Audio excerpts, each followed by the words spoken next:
स्वागत किया जाएगा। सभी संत समाज मिलके सभी संतों के चरणों में निवेदन है, श्री भागवत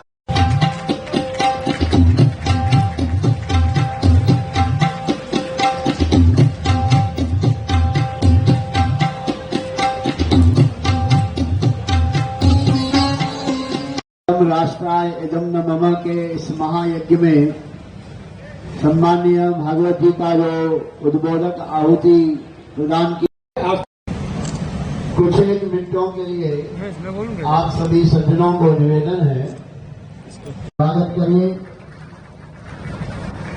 मोहन स्वामी ईश्वरदास जी महाराज सतना से ही इस धर्म मंच को सुसनातन धर्म की पूज्य वेद भगवान की दीप प्रज्वलित उपरांत संतों के साथ श्री सम्मान जी के साथ विराजमान हमारे शांति ब्रह्म शांति शांति शांति शांति। परम पूजनीय सम्माननीय आदरणीय डॉक्टर श्री मोहन मधुकर राव भागवत जी का इस धर्म मंच से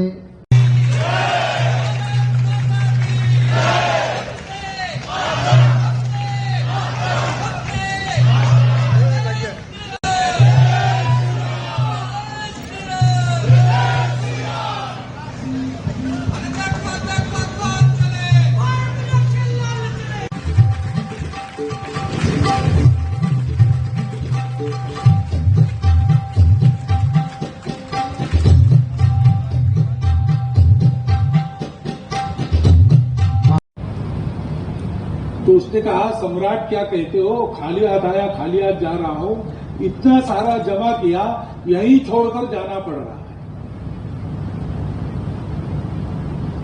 ऐसा क्यों होता है? अब अमीर आदमी बन गया, पैसा बहुत है, सब कुछ खरीद सकता है, लेकिन उससे उसका समाधान नहीं होता। अब जनमान्यता मिलनी चाहिए, इसलिए फिर धीरे से राजनीति में जाकर खड़े होकर चुनकर लोग हमको सम्मान दी, इस अपेक्षा से प्रयास करते हैं। वहां गए तो उससे समाधान नहीं होता, चुन के आ गए, अब मिनिस्टर बनना चाहिए, मिनिस्टर बनना है तो और उसके ऊपर जाना चाहिए। ये सतत चलता है। क्यों चलता है? क्योंकि शरीर मन बुद्धि के खिंचाव होते हैं। शरीर को इंद्रियों का सुख चाहिए, मन को भावना का सुख चाहिए और बुद्धि को बुद्धिजीवी सुख चाहिए,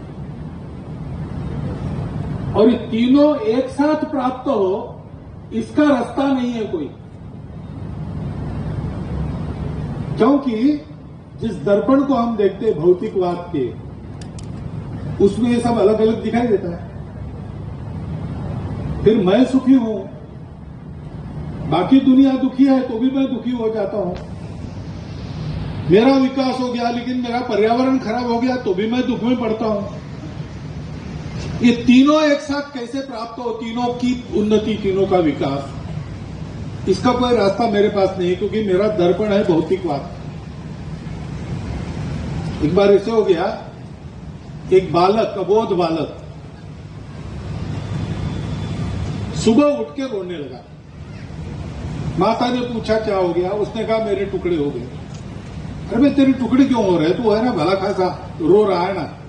नहीं मेरे टुकड़े हो गए। पिता दिया है, मेरे टुकड़े हो गए।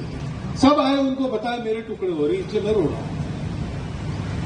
डॉक्टर को बुलाया, डॉक्टर ने पूछा, तो डॉक्टर ने कहा कि ये इसको पूछो पहले सुबह से क्या क्या किया। तो उसने कहा कि मैं जग गया था, उसके बाद दर्पण देखा तो मुझे ध्यान में आया कि मेरे टुकड़े हो रहे, मेरा चेहरा छिन्न विच्छिन्न हो गया। तो डॉक्टर ने कहा कि वो दर्पण दिखाओ। तो दर्पण टूटा था, इधर उधर से क्रैक हुआ था। अब जो भी उसमें अपना चेहरा देखेगा, उसको चेहरा टूटा हुआ ही दिखेगा। तो बालक को अपना चेहरा टूटा हुआ दिखा, रोने लगा। डॉक्टर ने कहा अच्छा दर्पण लाओ। दूसरा एक अच्छा दर्पण लाया, वो उसको दिखा दिया, देख तो दर्पण अच्छा था तो इसलिए पूरा चेहरा दिखा, तो उसका रोना बदल गया। आज हम लोगों की स्थिति ऐसी है, हम एक टूटा हुआ आईना देखकर अपने आप को अलग मान रहे हैं। स्वामी जी ने कहा ना, एकता चाहिए। झगड़ा क्यों है? एकता तो है, वो सत्य है। वही हम चाहे जितना अपने आप को किसी भाषा का, किसी संप्रदाय का, किसी बात का कहे, लेकिन सत्य बात यह है कि हम सब लोग एक हैं, हम सब लोग हिंदू हैं। लेकिन एक चतुर अंग्रेज हमारे यहां पर आकर लड़ाई करके हमको जीत के हम पर राज्य करके गया। उसने हमारे हाथ का जो दर्पण था आध्यात्मिकता का, वो निकाल दिया और हमको भौतिकवाद का दर्पण थमा दिया। वो टूटा दर्पण थमाया और तब से हम आपस में अपने आप को अलग मानकर छोटी छोटी बातों को लेकर झगड़े करते हैं। हम एक है, ये कब हमको दिखाई देता है? एक अच्छा दर्पण चाहिए और उसमें हमने अपना रूप देखना चाहिए। ये गुरु की महिमा है। गुरु हमको अपना स्वरूप दिखाते हैं,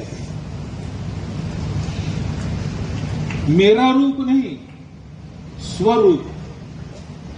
मैं जो मैं मान रहा हूं, मैं मेरा अहंकार है। क्योंकि आप सब लोगों को यहां बैठे, मैं भी खड़ा होकर बोल रहा हूं, ये लोग यहां बैठे, सबको ये बोध है। पूछना नहीं पड़ता, बताना नहीं पड़ता। किसी ने पूछा तो ध्यान में आता है। हम बैठे हैं बिना सोचे, बिना समझे, बिना पूछे, हम ये मान रहे कि हम है। लेकिन हम ही यानी हम क्या मान रहे हैं कि मैं हूं, हाड़ मांस का ये शरीर, यहां बैठा हूं, सुन रहा हूं, ये खड़े हैं, बोल रहे हैं। हर एक को अपना अपना बोध है, मैं हूं। लेकिन मैं क्या हूं, ये किस दर्पण में देखना? अगर भौतिकवाद के दर्पण में देखेंगे तो वो तो आपको बताएगा कि सब अलग अलग है, किसी से कोई मिला नहीं, और इसलिए सबका स्वार्थ अलग अलग है। अपना अपना स्वार्थ पूरा करो, बाकी लोगों का क्या होता है उसकी चिंता मत करो। सब अलग है, शरीर मन बुद्धि अलग है, व्यक्ति समाज और सृष्टि अलग है, अर्थ काम धर्म मोक्ष सब अलग अलग है। एक को चाहिए तो बाकी तीन को छोड़ो। हम उस दर्पण को छोड़ दें, हम अपना आध्यात्मिक परंपरा वाला दर्पण देखेंगे तो हमको ध्यान में आएगा कि ये अलग अलग नहीं है, ये सब साथ है, सब मिलकर अस्तित्व है। और एक का विकास जब सबका विकास करता है तो फिर विकास होता है। एक का सुख जब सबके सुखों को लाता है तब सुख होता है। ये दर्पण हमको दिखाने वाले कौन है? वो हमारे गुरु है। ये व्यक्ति के जीवन में भी सत्य है, ये समाज के भी जीवन में सत्य है। अपना अहंकार छोड़ दो, अपने स्व को जानो। अहंकार और स्व, इसमें फर्क है। गुरु अपने अहंकार को मिटाकर हमको स्वबोध कराते हैं। तो एक व्यक्ति जब जानता है कि शरीर मन बुद्धि तो मेरी ही कल्पना से बने हैं, जिससे बने हैं वो आत्मा मैं हूं और मैं सर्वव्यापी हूं, सबके साथ मिला हूं मैं। अभी विज्ञान भी कहता है कि सभी सृष्टि का अंतिम स्वरूप है बोध, कॉन्शियसनेस। और कॉन्शियसनेस एक व्यक्ति में, एक वस्तु में मर्यादित नहीं, एक आकार में, एक रंग में मर्यादित नहीं है। वो नॉन लोकल है, वो सर्वत्र है और पहले से है, उसी से सब निकला है। ये विज्ञान भी कहता है, जो वेदों में कहा है, सर्वम खलु इदं ब्रह्मम अहम ब्रह्मास्मि तत्त्वमसि प्रज्ञानम ब्रह्मम। जो हमारे अहंकार के कारण गलत बोध में हम पड़े हैं कि मैं हूं और मेरा कुछ अलग है, स्व के बोध में जाते हो तो ध्यान में आता है कि मैं हूं, सारी दुनिया है, हम एक ही है और हम सबके अस्तित्व जुड़े हैं, एक दूसरे से हम जुड़े हैं, अकेले आगे नहीं भाग सकते, हम सबको साथ ही जाना है। अब यह मनुष्य के लिए भी अत्यंत आवश्यक है, राष्ट्र के लिए अत्यंत आवश्यक है। तो संबंध ये है, संघ का काम हम करते हैं वो भौतिक क्षेत्र में है, धर्म है जो अर्थ कामों को नियंत्रित करता है, समाज को जोड़कर चलाता है, समाज की उन्नति करता है, उसको टूटने बिखरने नहीं देता। ये थोड़ा भौतिक है, लेकिन धर्म के भौतिक विचार का आधार आध्यात्मिकता है। सत्य, करुणा, शुचिता, तपस के मूल्यों पर धर्म आधारित रहता है। और ये तपस, सत्य, करुणा, शुचिता, तपस, ये मूल्य इसलिए है कि उसके पीछे जो आध्यात्मिकता का सत्य है वो है सर्वम खलु इदं ब्रह्मम अहम ब्रह्मासि तत्वमसि प्रज्ञानम ब्रह्म। हम सब एक है। मेरा करना मेरे लिए तो परिणाम करता ही है, सबके लिए परिणाम करता है। मैं सही चलता हूं, मेरा भी भला होता है, बाकी सबका भला होता है। मैं अकेला नहीं हूं, मेरे स्वार्थ के होड़ में मैं भटक जाऊंगा तो मैं मेरा भी नुकसान करूंगा, सबका नुकसान करूंगा। और सबके लिए मैं अपने स्वार्थ पर संयम रखूंगा तो मैं अपना भी भला करूंगा, सबका भी भला करूंगा। ये बोध प्राप्त होता है उस आध्यात्मिकता से। भारत का अस्तित्व उस आध्यात्मिकता के कारण उदित हुआ और उस आध्यात्मिकता पर आधारित धर्म संपूर्ण विश्व को देने का कर्तव्य भारत को ईश्वर ने और इसलिए समाज का सुविकास, देश का परम वैभव, हम सब लोगों का भौतिक सुख, ये सारी बातें उस आध्यात्मिक दृष्टिकोण पर आधारित है। केवल हमारी नहीं, सारी दुनिया की। हमको पहले से पता था, सनातन काल से हमारे पूर्वजों ने ये ज्ञान प्रवर्तित करके रखा है, गुरुओं की परंपरा है। उसका महत्व इसलिए है कि इतिहास ने भी जब आंखें खोली तब हम एक उन्नत स्वरूप में ही उसको दिखे।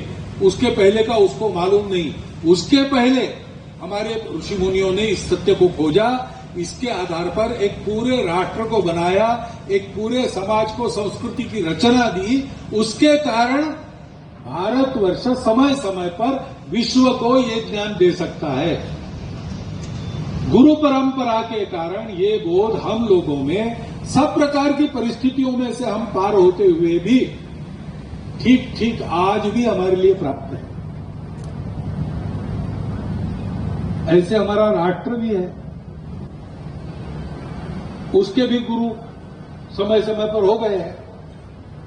उन सब ने क्या बताया है, आप किसी को भी पढ़ लीजिए।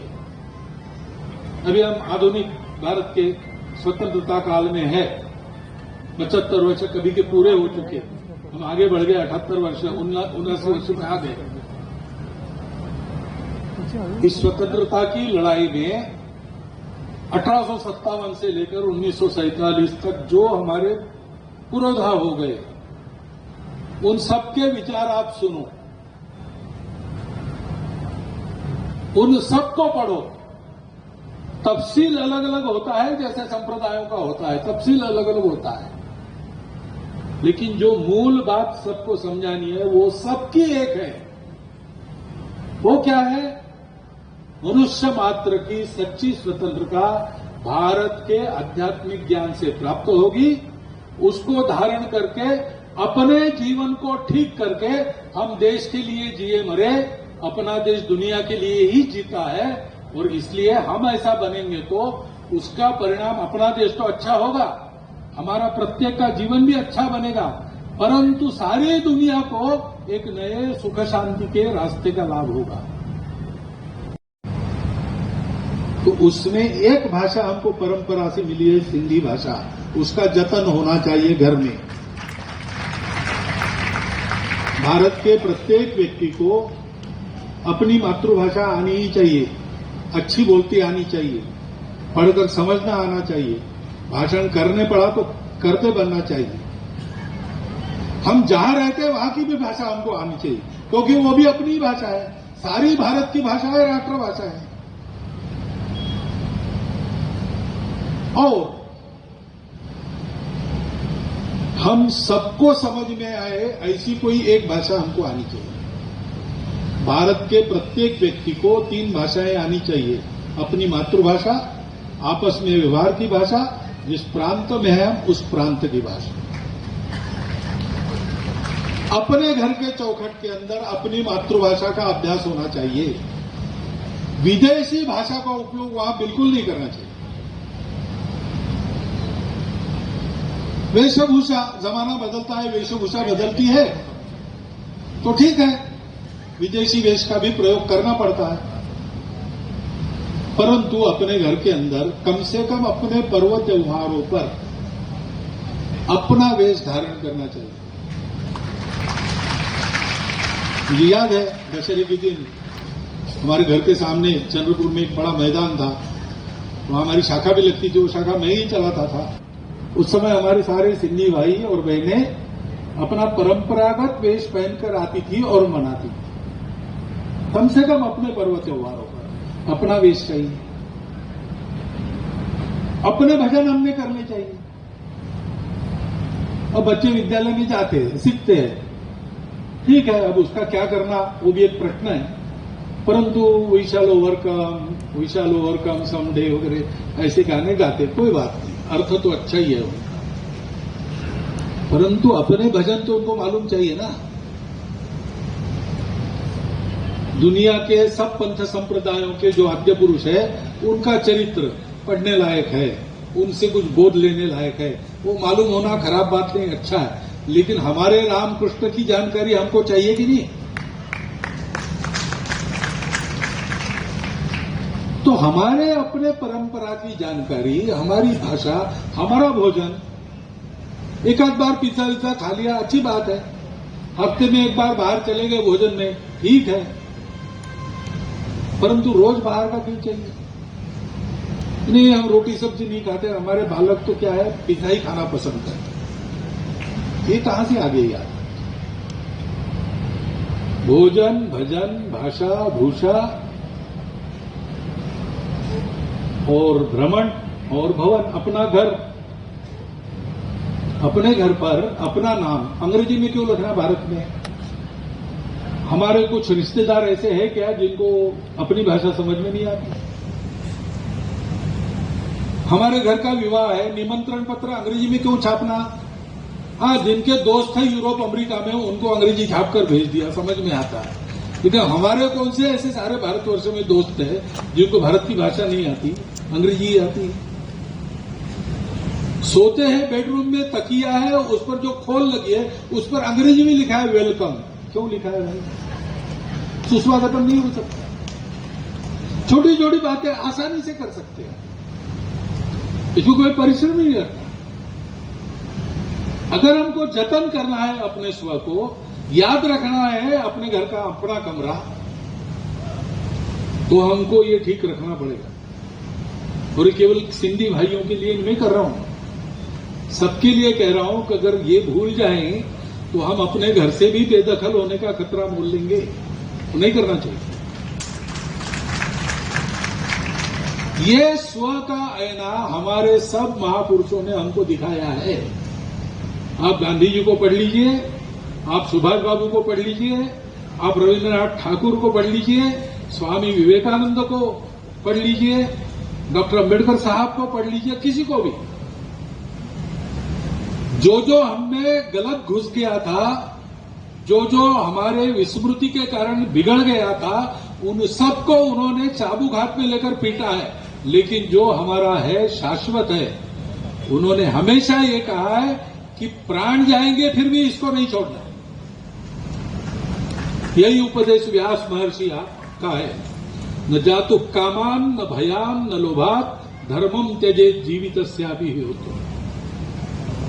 अपने काम की इच्छा की पूर्ति के लिए या किसी के डर के मारे या किसी लोभ लालच में अपने धर्म को मत छोड़ो, प्राण दो लेकिन धर्म को रखो।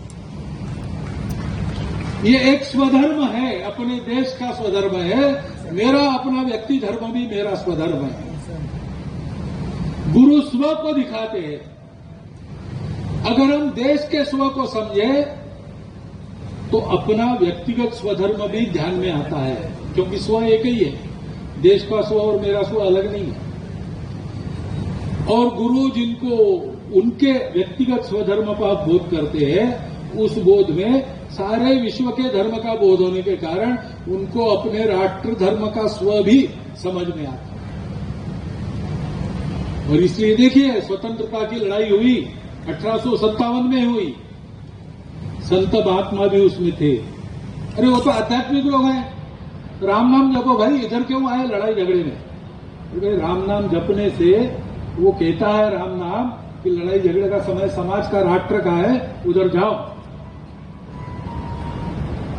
और जब आदमी ठीक है, लड़ाई झगड़े का कोई काम नहीं, अपनी घर गृहस्थी चला गया है, तब वो धर्म कहता है कि भाई केवल घर गृहस्थी में लिपट के मत रहो, थोड़ा परमार्थ भी करो। एकांत में आत्मसाधना, लोकांत में परोपकार, इस जीवन का वर्ण करो। वो स्व जगने से भी ये परिणाम होगा। और हमको ये विचार भी करना है, वैसे ही अपने राष्ट्र मंदिर को परम वैभव संपन्न बनाने के लिए अपने राष्ट्र धर्म का स्व हमें जगना चाहिए। राष्ट्र धर्म का स्व जगेगा तो मंदिरों को भी आधार होगा। मंदिर फलेंगे फूलेंगे तो राष्ट्र को भी आधार होगा। ये सब परस्परावलंबी, परस्पर निर्भर है, एक दूसरे से अभिन्न है। इसलिए मैंने हिम्मत की कि ठीक है, यहां आऊंगा और मेरे मन में जो कुछ आता है बोलूंगा। इसमें कुछ गलत हो गया है तो संत लोग उदार है, उदार मन से क्षमा कर देंगे। और जो कुछ सही है वो मैं आपको बता रहा हूं, उन्हीं के ज्ञान से ये प्राप्त होता है। आप सबको नमस्कार, धन्यवाद। थे परिस्थितियां ठीक है, हम हैं। हम परतंत्र थे तब भी हम थे, हिंदू के नाते थे, एक राष्ट्र के नाते हम जीवंत थे। हमारा राष्ट्र प्रवाह तब से अक्षुण्ण चल रहा है। अब हम स्वतंत्र हो गए, तब भी हम हैं। हम एक राष्ट्र के रूप में इस भारतवर्ष में हिंदू समाज है। उसके 3 आधार है। ये ज्ञान हमारे पूर्वजों को प्राप्त हुआ क्योंकि उनको सुरक्षित और समृद्ध भूमि मिली, जिसने पाला पोसा बड़ा किया, संस्कार भी दिया। इसलिए हमारी राष्ट्रीयता का पहला घटक है भारत माता। दूसरा, हमको आध्यात्मिक सत्य और धर्म के आधार पर जीवन को गढ़ने वाले संस्कारों की परंपरा, संस्कृति की परंपरा सतत प्राप्त होती रही है, आज भी हो रही है। इसलिए हमको किसी ने जीता, कभी कत्लेआम हुए, कभी हमको घर के अंदर बंद होकर जीना पड़ा, कभी हम उत्फुल्ल थे, स्वतंत्र थे, बाहर थे, पराक्रम कर रहे थे। दोनों ही अवस्था में हम थे, क्योंकि हमारी संस्कृति। ये दूसरा घटक है हमारे राष्ट्र का, हमारी पवित्र भारतीय हिंदू संस्कृति, सनातन संस्कृति। उसके अनेक नाम हैं। वो विश्व संस्कृति भी कही जाती है। सा प्रथमा विश्ववारा, ऐसा उसका वर्णन होता है।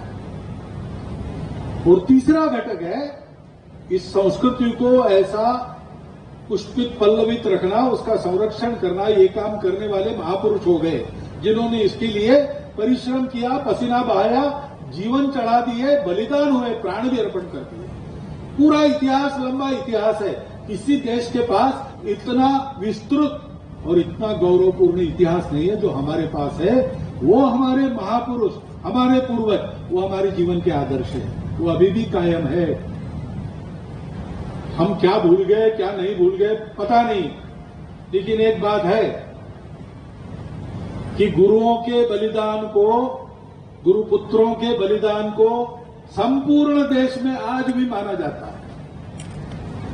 छत्रपति शिवाजी महाराज से लेकर लासित बड़फुकन तक और कश्मीर में राजा ललिता आदित्य, राजस्थान में राणा प्रताप से लेकर तो नीचे चोल राजाओं तक ये सारी महापुरुषों की परंपरा, त्यागमय परंपरा, देश को वैभव संपन्न वाली परंपरा सबको मान्य है, किसी का विरोध नहीं।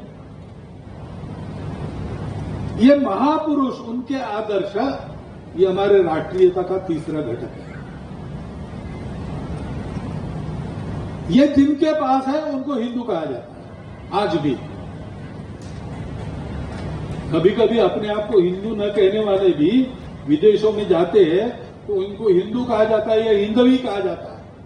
तब वो अचरज में पड़ जाते हैं कि हम तो है नहीं, हम तो पूरी ताकत लगाकर हम नहीं है कह रहे। ऐसा लगातार कहने के बाद भी दुनिया आज भी हमें हिंदुओं से निकले या हिंदू ही कहती है क्योंकि वो दिख रहा है, वो सत्य है। इस सत्य को हम माने, वो टूटा हुआ आईना फेंक दे, हम सब लोग एक साथ रहे, उसके लिए स्वबोध आवश्यक है। गुरु की भक्ति से, भजन से, मंदिर में भक्ति करने से, मंदिरों का रखरखाव ठीक रखने से, मंदिरों को सामाजिक जीवन का केंद्र बनाने से अपना व्यक्तिगत स्वबोध जागता है। वैसे राष्ट्र का स्वबोध जागने के लिए क्या करना है?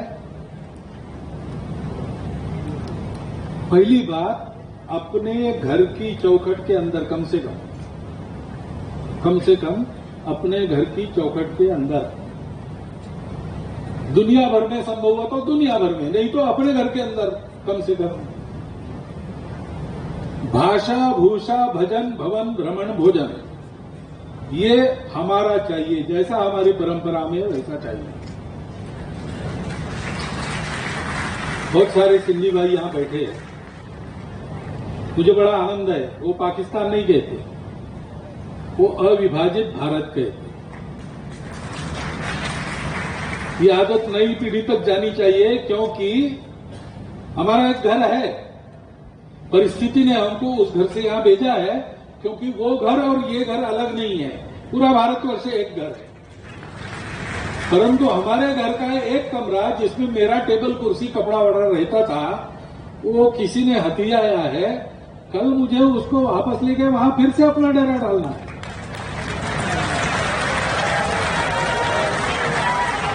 और इसलिए स्मरण रखना है कि अविभाजित भारत।